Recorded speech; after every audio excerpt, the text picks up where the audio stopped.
on est réunis ce matin, le Front commun, pour vous donner un état de la situation. On est en négociation, comme vous le savez, puis c'est pas vraiment facile. On sait également que vous avez des messages contradictoires, ceux qui proviennent de la ministre du Conseil du Trésor, Sonia Lebel, et l'autre qui vient de vos représentants aux tables de négociation.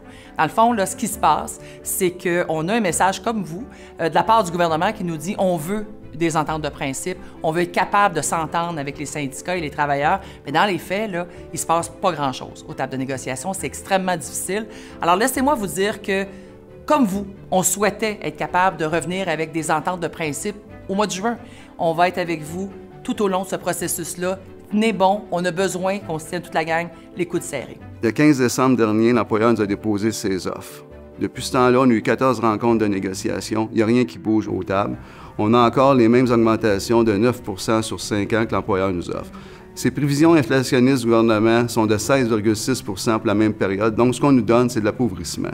Nous, ce qu'on demande, c'est 100 $ d'augmentation par semaine.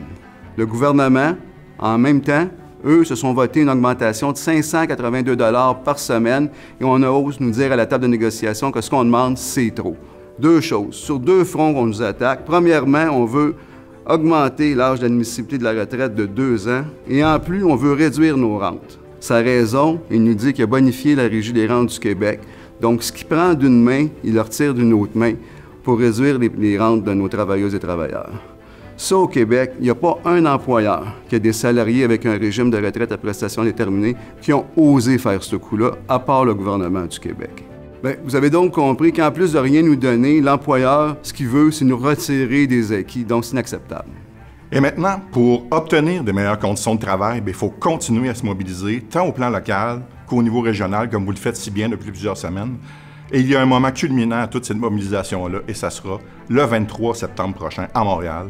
On vous attend en grand nombre pour défendre les services publics, pour améliorer nos conditions de travail. Ce sera le moment de démontrer au gouvernement que l'on se tient en front commun puis qu'on désire offrir de meilleurs services à la population. En plus de ça, il faut préparer l'automne. Depuis quelques mois, on a un gouvernement, par l'entremise de ses ministres et même du premier ministre, qui nous disent que c'est à cause des syndicats et des conventions trop rigides que ça va mal dans nos différents réseaux. Et vous le savez, c'est pas vrai. Parce que ce qu'on a besoin, c'est d'améliorer nos conditions de travail. Et ça veut dire qu'il faut continuer la mobilisation. Et à l'automne, il va falloir même l'augmenter et vous présenter une stratégie qui pourrait inclure la grève. Et ce sera à vous de décider. D'ici là, bien sûr, pendant tout l'été, mais dès le retour, et après, on restera unis, solidaires, tous ensemble, d'une seule voix.